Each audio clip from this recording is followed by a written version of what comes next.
오늘 말씀은 요한복음 1장 29절부터 34절입니다. 요한복음 1장 29절부터 34절. 왜 처음부터 끝까지 하나님의 어린 양이어야 하는가? 그런 제목으로 말씀을 전하겠습니다. 이튿날 요한이 예수께서 자기에게 나아오심을 보고 이르되 보라, 세상 죄를 지고 가는 하나님의 어린 양이로다. 내가 전에 말하기를 내 뒤에 오는 사람이 있는데 나보다 앞선 것은 그가 나보다 먼저 계심이라 한 것이 이 사람을 가리킴이라. 나도 그를 알지 못하였으나 내가 와서 물로 세례를 베푸는 것은 그를 이스라엘에 나타내려 함이라 하니라. 요한이 또 증언하여 이르되 내가 봄에 성령이 비둘기 같이 하늘로부터 내려와서 그의 위에 머물렀더라. 나도 그를 알지 못하였으나 나를 보내어 물로 세례를 베풀라 하신 그이가 내게 말씀하시되 성령이 내려서 누구 위에든지 머무는 것을 보거든 그가 곧 성령으로 세례를 베푸는 이인 줄 알라 하셨기에 내가 보고 그가 하나님의 아들이심을 증언하였노라 하니라. 아멘.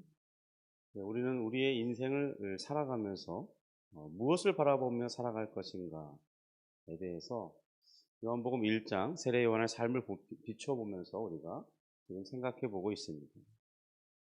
사람은 자신이 바라는 그것을 쫓아가기 마련인데, 예를 들어서 우리가 돈을 쫓는다고 한다면 얼마나 많은 돈을 모을 것이냐가 그 사람에게 행복할 것이라는 그 꿈을 갖게 하고 그것을 쫓아가죠.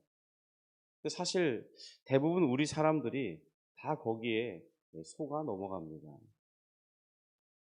그런데 제가 인생을 살아가면서 주변에 그래도 나름 좀 부자라고 할 만한 사람들을 이렇게 보니까 안타까운 건 뭐냐면 그렇게 많은 돈을 모았는데 그 돈을 다 제대로 써보지도 못하면서 속절없이 인생이 종료되더라는 것입니다.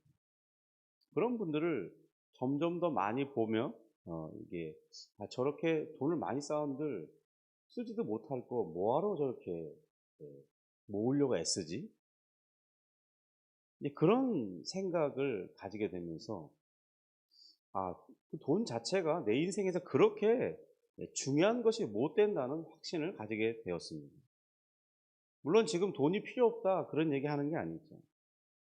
이것이 어느 정도 있어야만 살아가는 동안에 경제적인 어려움에 봉착하지 않을 수 없습니다.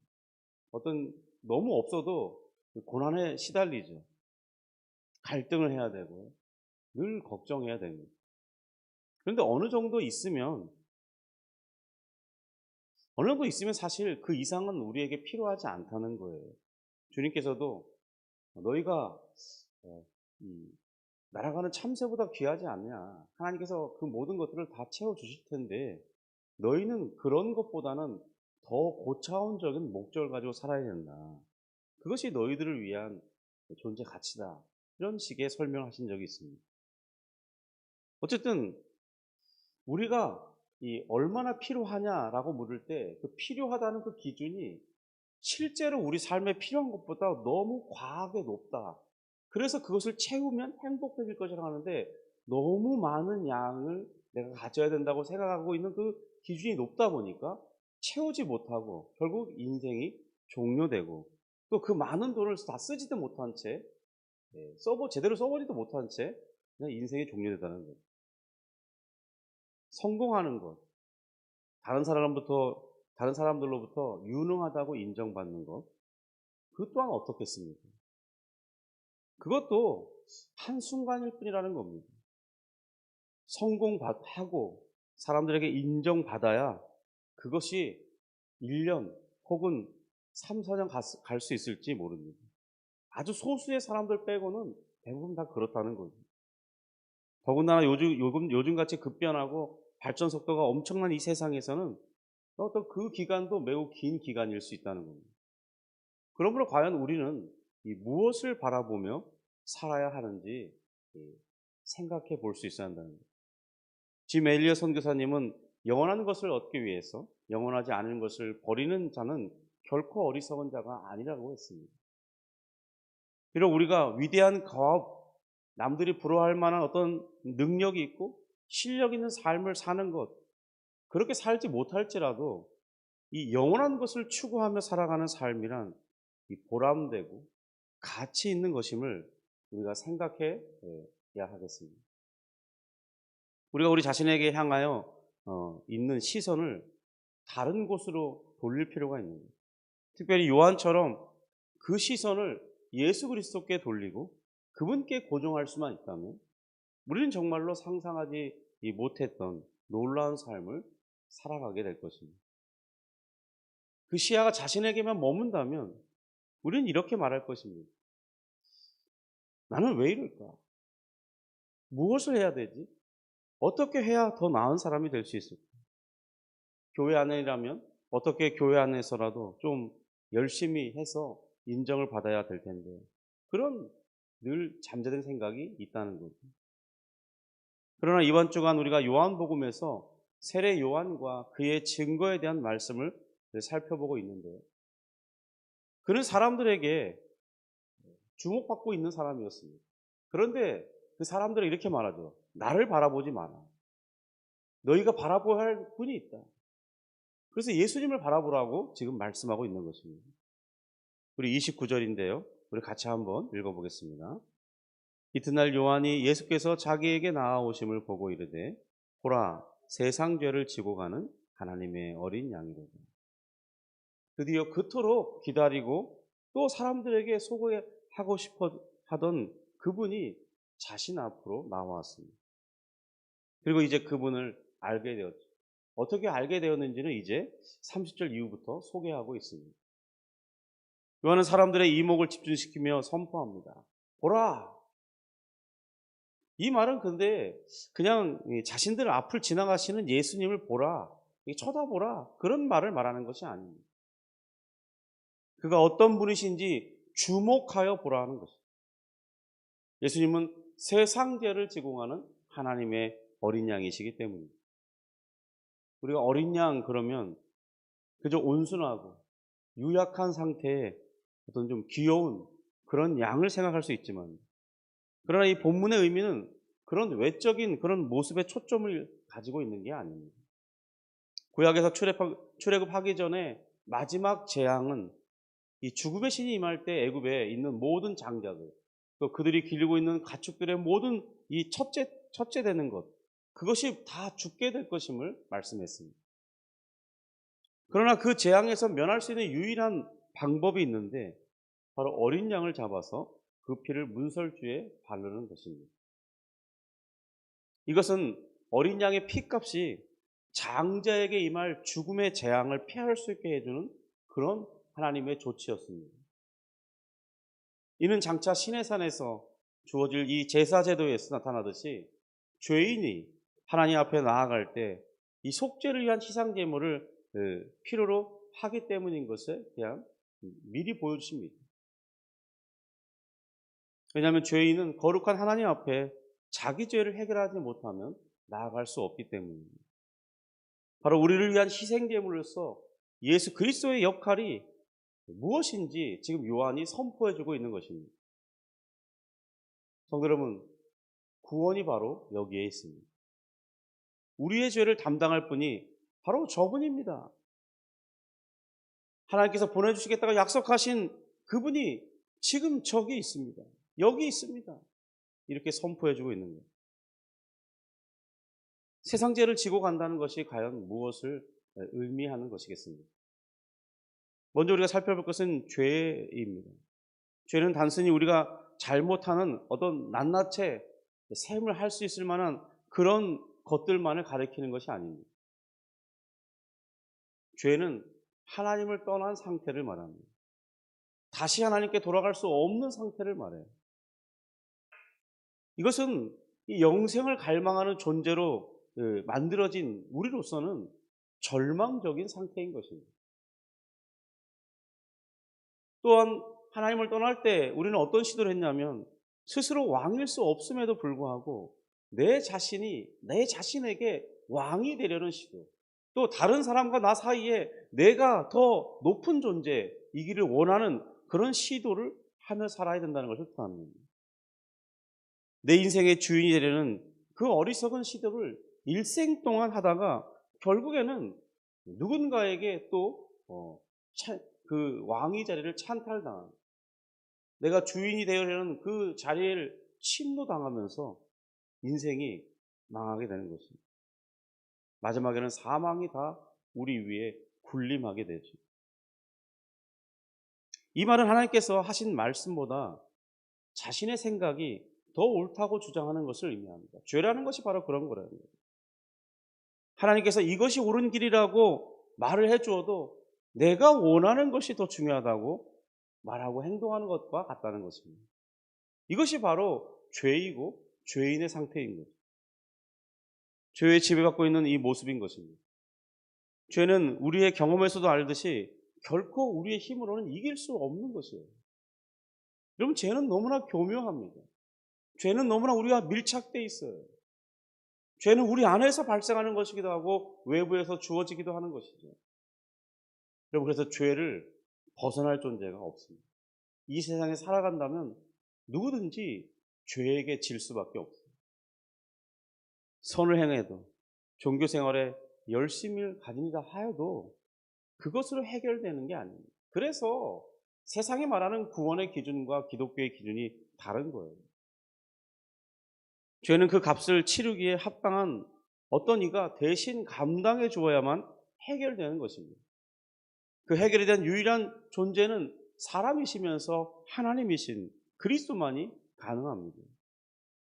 바로 그렇다는 표현이 세상 죄를 지고 간다, 그 말의 뜻인 것입니다. 우리를 위하여 오신 그리스도는 결코 우리 죄를 멀리서 바라보시는 그런 분이 아닙니다. 잘 타일러서 야, 그 같은 죄 이제 그만 짓고 좀 반복하지 않도록 해라, 이렇게 지도해주는 교사로서 서 있는 것이 아닙니다. 그는 우리 죄를 대신 담당하시려고 오신 것입니다. 여기에 어떤 대가를 우리에게 요구하지 않으세요. 이것이 바로 복음이죠. 그래서 우리는 더 이상 혼자가 아닙니다.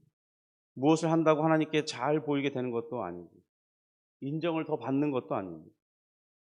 기도, 성경 읽기, 또 봉사, 헌금, 또 우리의 어떤 성품 훈련, 이런 것들이 우리의 무엇을 더 만들어내거나 하나님께 더 총애를 받게 하는 것도 아니라는 거예요. 그런데 우리는 마치 교회 내에서 그렇게 살면 하나님 앞에 더 총애를 받고 더 사랑을 받을 것이라고 그런 생각을 갖도록 계속해서 우리에게 강요하듯이 가르칩니다. 여러분, 그런 삶을 열심히 살지 말라는 게 아니죠. 그것을 더 한다고 하나님의 사랑이, 나를 향한 하나님의 사랑이 더 커지는 게 아니라는 거예요. 하나님의 사랑은 무궁하세요. 나를 향한 사랑이 내가 그것을 하냐 안 하냐에 따라서 관련되지 않고 이미 충만히 사랑하신다고요. 그런데 우리는 내가 무엇을 좀 더 해야만 하나님 앞에 총애를 더 받을 수 있고, 그렇지 않으면 뒷전으로 물러나는 것처럼 우리식으로 하나님의 사랑을 생각하니까 계속해서 문제를 발생한다는 것입니다. 사랑이 고갈되는 것처럼 느끼는 거예요. 그러나 그 모든 활동들이 또한 나의 죄를 없애주는 것도 아니고 내 의를 더 확고하게 만들어주는 것도 아닙니다. 그렇게 될 수 없어요. 복음은 우리에게 그것을 위해서라면 오직 그리스도만을 보라고 말씀하고 있습니다. 그래서 세례 요한이 보라 이렇게 말하고 있잖아요. 그리스도께서 무슨 일을 하셨는지를 보라는 겁니다.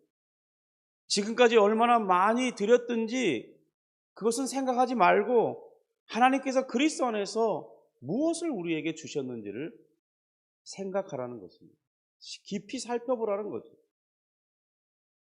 죄를 지고 간다는 것은 우리 죄를 대신 담당하고 제거하기 위해서 우리의 죄를 예수님 자신의 것으로 삼는 것을 의미합니다.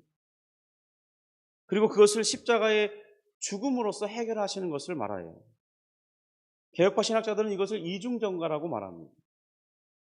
곧 우리의 죄와 죄책은 그리스도께로 옮겨지고 그리스도의 죽으심으로 말미암는 이 속죄와 순종으로 얻으신 이 의로움은 믿는 우리에게 동시에 전가되도록, 교환되도록 한다는 것이 이중전가입니다.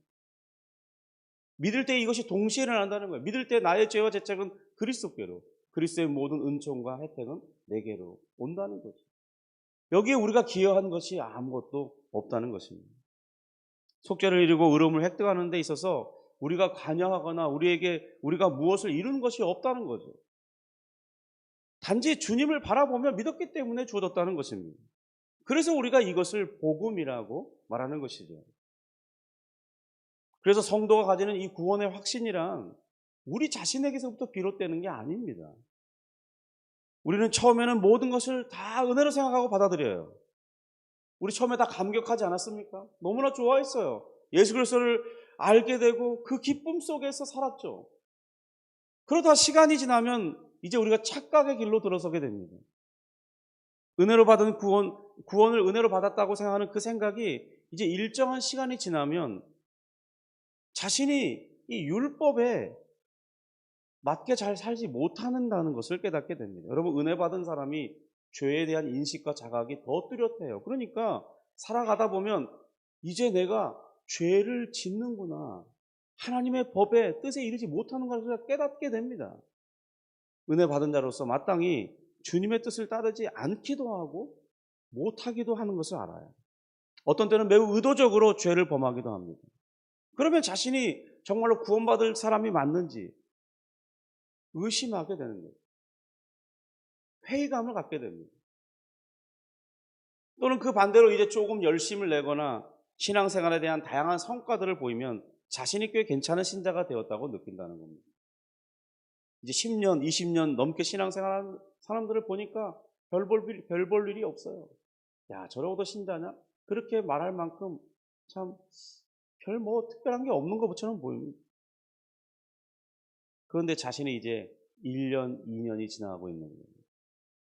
성경을 열심히 읽고 있습니다. 새벽 기도에 열심히 참석하고 있어요. 교회에서 마련하는 다양한 훈련들에도 참여하고 있습니다. 그리고 자신의 그 믿기 전에 이전의 삶과 비교했을 때 너무나 많이 달라지는 자신의 삶이 보이는 거예요. 그래서 어떤 생각이 드냐면, 내가 10년, 20년 생활하는 신앙생활보다 더 낫구나. 그런 생각이 빠져들어갑니다. 여러분, 그러면 우리가 그런 상황 속에서 지금 무슨 일을 행하고 있냐는 거예요. 구원의 여부가 더 이상 오직 은혜로만이 아니라 자신의 행함의 여부에 따라 판단받는 것이 되고 마는 것입니다. 잘할 때는 구원받은 것 같아요. 하나님을 기쁘시게 하는 것 같아요. 못할 때는 자격이 없고 하나님께서 자신을 싫어할 것이라고 생각하게 되는 겁니다. 여러분, 이것은 복음이 아니에요. 바로 사도 바울이 말하는 다른 복음이에요. 갈라디아서 1장에서 바울은 이렇게 말했죠. 그것은 다른 복음인데 다른 복음을 믿는 자는 저주를 받을지어다. 이렇게 강한 걸 말하고 있습니다. 믿음이 아닌 행함을 의지하는 것, 그것이 다른 복음이라고 말하고 있다는 거예요. 세상 죄를 지고 간다는 것은 로마서 1장 17절의 말씀처럼 믿음으로 시작해서 믿음으로 완성되는 것을 뜻하는데요. 이 말은 우리가 믿음이 그에게 어떤 무엇인가를 더 보태냐, 아니면 믿음 자체가 우리를 구원하냐, 그런 말이 아니에요. 세상 죄를 지고 가시는 그 어린 양을 바라보는 그것을 믿는 그 믿음을 근거로 우리가 구원의 선물을 받았잖아요. 그런데 처음부터 끝까지 그 동일한 요소가 변하지 않는다. 그런 것을 말하는 거죠. 다른 조건은 포함될 수 없다. 그걸 말하는 것입니다. 여러분, 구원의 조건은 우리에게 있어서 찾으시는 것은 오직 믿음입니다. 믿음 있는 자에게 하나님이 은혜를 베푸시는 거죠. 왜냐하면 우리의 행함으로 의롭다함을 받을 수도 없는 것이고 그럴 자격이 애초부터 없었습니다. 애초에 없었다는 것은 우리가 죄인이었기 때문이에요. 우리는 의로웠던 적이 없죠.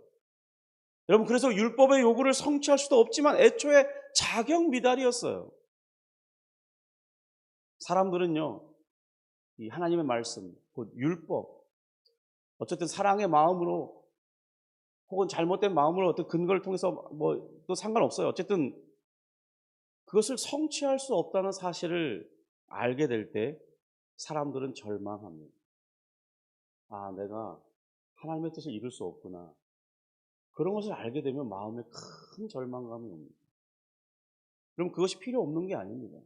그래야만 그리스도를 힘있게 바라볼 수 있어요. 그런데 더 큰 절망은 뭔지 아세요? 애초에 그럴 자격이 없었다는 사실입니다. 그래서 사람들은 근데 이 사실은 잘 생각하잖아요. 우리가 애초에 은혜 받았어도 은혜 받기 전이나 은혜 받은 후나 우리는 애초에 자격이 없는 자들이었어요. 율법으로 의로워질 수 있다는 그 말씀을 이룰 수 없는 자격 미달이었다는 사실을 사람들이 잘 모른다는 사실입니다. 의로운 자가 순종할 때 그 순종으로 영생에 들어가게 되는 더 나은 의를 얻게 되는 거예요.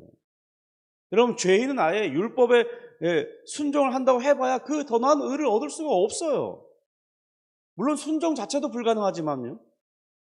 왜냐하면 제가 조금 전에 설명한 것에 이미 모순이 존재하고 있습니다. 어떤 모순이냐? 죄인이라는 말 자체가 이미 율법에 순종하지 못하는 자라는 의미라는 거예요.